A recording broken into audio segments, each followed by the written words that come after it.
आत्मीय भाइयों एवं बहनों, प्रणाम। वाङ्मय 50 से महापुरुषों के अविस्मरणीय जीवन प्रसंग भाग 1, लेखक पंडित श्री राम शर्मा आचार्य।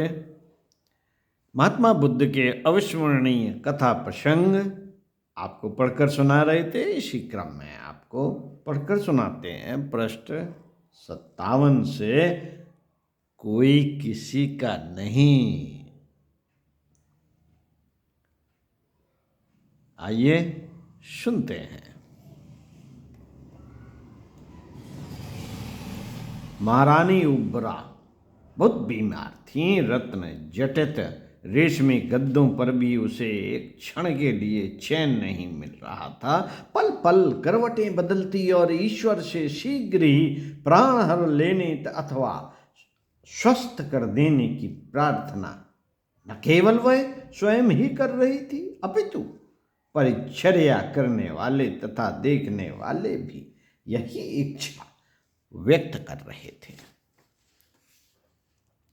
प्रार्थना में बड़ा प्रभाव होता है। सबकी सामूहिक प्रार्थना भगवान ने सुन ली और उन्होंने यमराज को आज्ञा देकर महारानी को अपने यहाँ परम सुखमय एवं शांतिदायक लोक में बुला लिया। रानी के प्राणांत से सारे राजमहल और पीतली नगर में शोक छा गया। राजधानी से राज्य में खबर फूट निकली और काशी राज्य में लोग रानी की मृत्यु का शोक करने लगे। साथियों, सारे राज्य और राजधानी का यह हाल था तो महाराज अशक का क्या पूछना। उब्बरा उनको प्राणों से भी प्यारी थी।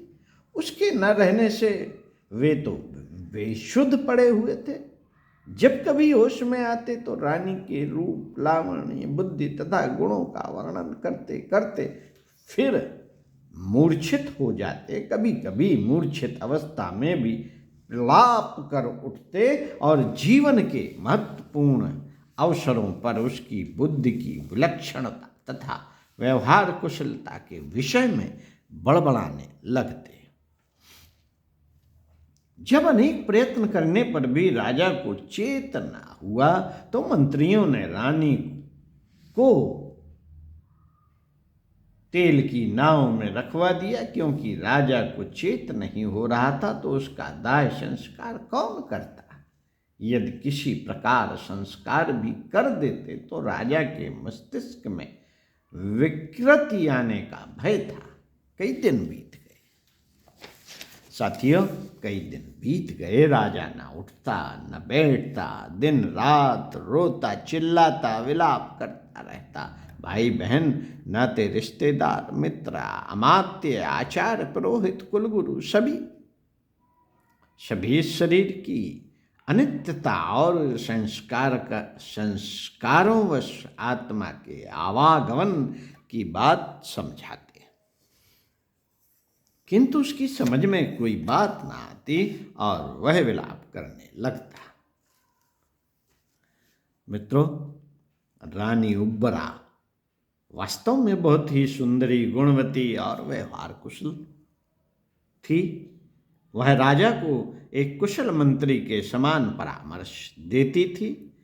पत्नी को पति की गृह मंत्री कहते हैं, होम मिनिस्ट्री कहते हैं, किंतु वह राजा के राज्य कार्य में भी बड़े विवेक और बुद्धि कौशल से सहायता देती थी।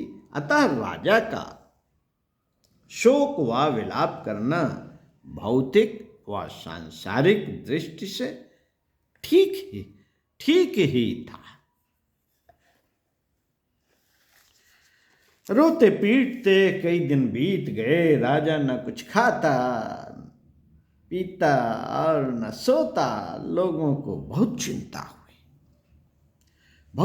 हुई। उस समय बोधिसत्व 5 अभिज्ञा और 8 सभापतियां लेकर हिमालय पर तपस्वी की भांति विचार करते थे। जम्बू द्वीप का दिव्य चक्षु से निरीक्षण करते समय राजा को इस स्थिति में पड़ा देख उन्हें दया आ गई। उन्होंने उसकी सहायता करने का निश्चय किया। उनको योग बल से रिद्धि सिद्धियां प्राप्त थीं। तुरंत आकाश में उड़कर राजा के बाग में उतरे और एक पत्थर की शिला पर बैठ गए। उनके मुखमंडल से तेज प्रकाशित हो रहा था।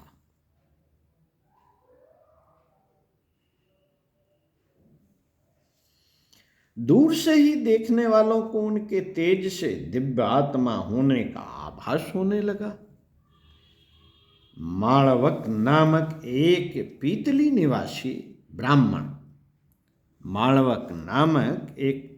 निवासी ब्राह्मण किसी कार्यवश उद्यान में गया। बोधिसत्व के तेज को देखकर स्तंभित रह गया।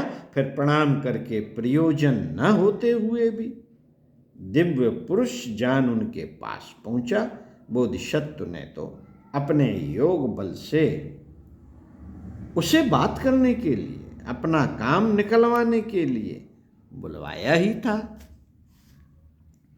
जो मालवक नहीं जानता था, बोधिसत्व ने मालवक से पूछा, यहाँ का राजा कौन है?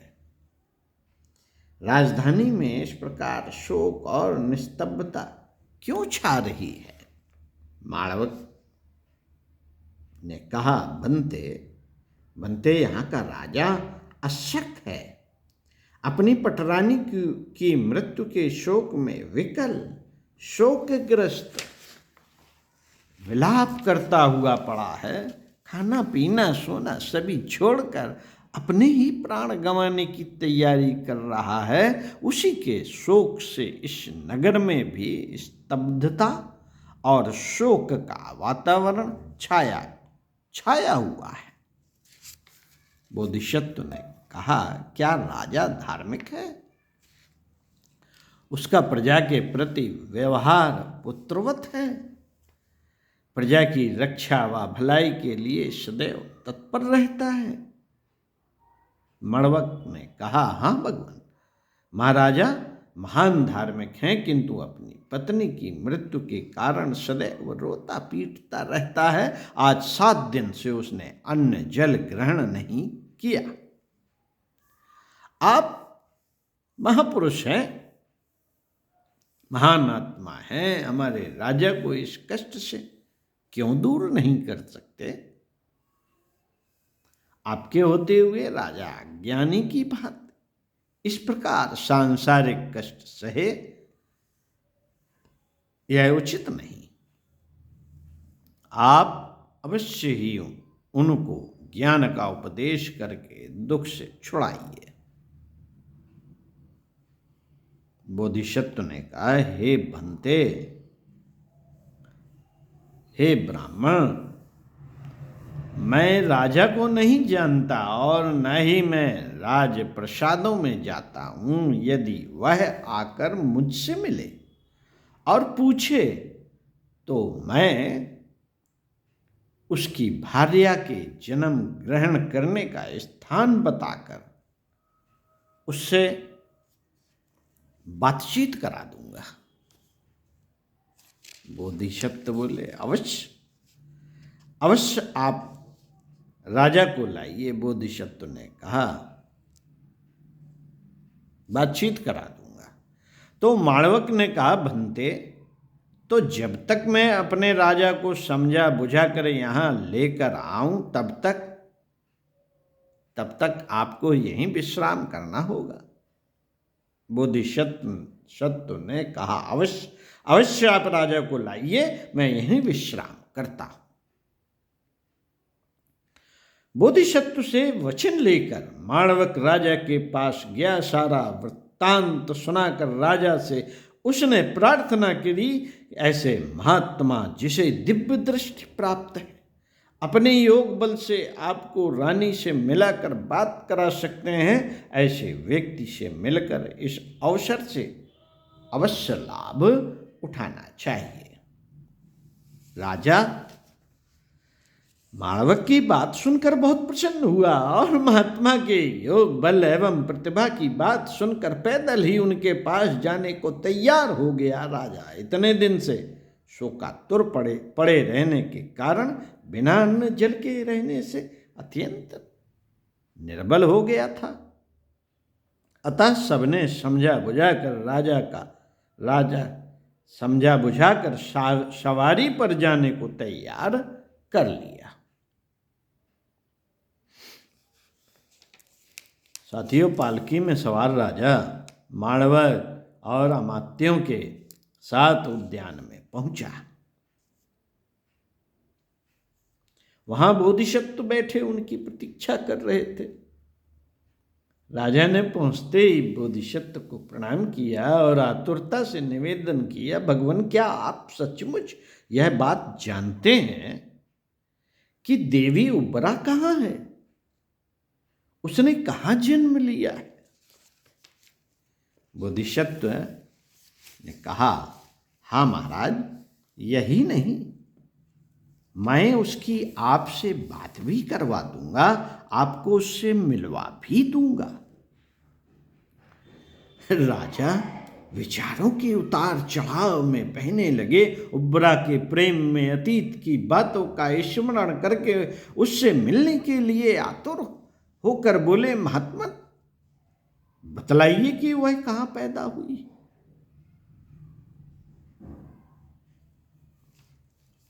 बोधिसत्व राजन, वह अपने रूप, लावण्य और यौवन के मद में रहने के कारण प्रमादवश तथा कुछ पूर्व जन्म के अवशिष्ट कुसंस्कारों के कारण अपने जीवन में कुछ अच्छे कार्य नहीं कर पाई। थोड़े से समय में वह अपनी जीवन यात्रा समाप्त करके चल बसी। उसने इसी उद्यान में गोबर के कीड़े की योनि में जन्म लिया है। तुम्हें विश्वास नहीं हो सकता। यह स्वाभाविक ही है। कोई भी व्यक्ति अपने प्रियजनों के लिए अशुभ या अमंगल कामना नहीं करता और न ही उसके संगत की बात पर तुरंत विश्वास करता है, न ही उसके अमंगल की बात पर तुरंत विश्वास करता है। अच्छा, तुझे दिखाकर उससे बातचीत करवाता हूं, तब तेरी समझ में आ जाएगा कि बात सही है। बोधिसत्व ने अपने योग बल का प्रयोग किया। 2 गोबर के पिंड लुढ़कते लुढ़कते आकर्षित हुए उनके पास आकर रुक गए। बोधिसत्व ने राजा को दिखाया, महाराज, देखो, यह तुम्हारी उबरा तुम्हें छोड़कर गुबरीली के पीछे दौड़ रही है।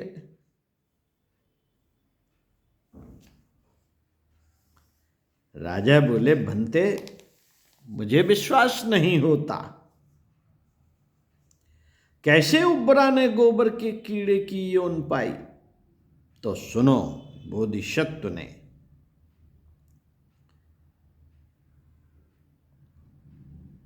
अपने योग बल से ही गुबरी को बुलाते हुए पूछा, उबरा, हाँ बनते, क्या आज्ञा है? तू पूर्व जन्म में कहां थी? तेरा क्या नाम था?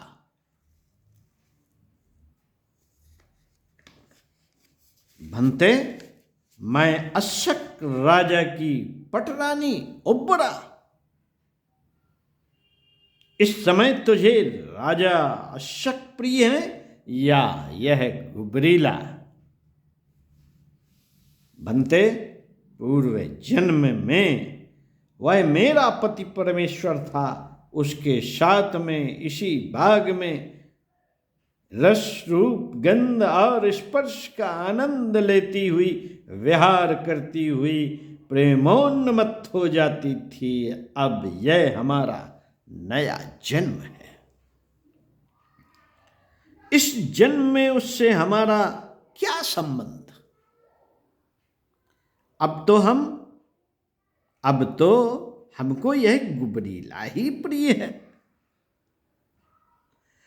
जिसके ऊपर ऐसे अनेक राजा शक निछावर हो सकते हैं। बोधिसत्व ने भी उसे ज्ञान का उपदेश किया।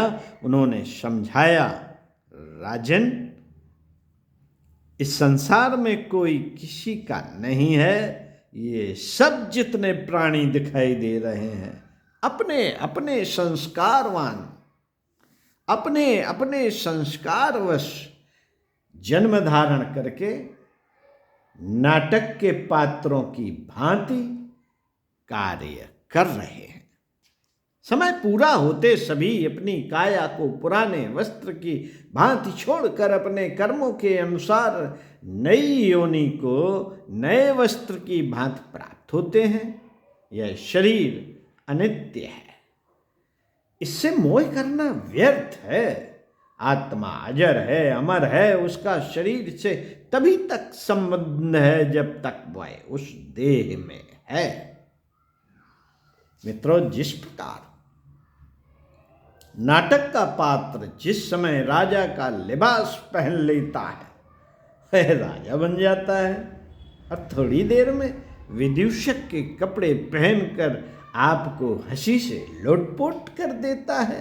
यदि कोई भी व्यक्ति चाहता है कि उसे उब्रा की भांति गोबर का कीड़ा न बनना पड़े, तो इंद्रिय भोगों में ही न पड़े रहकर इस देह भान सुख में लिप्त न रहकर आत्मा को पहचाने।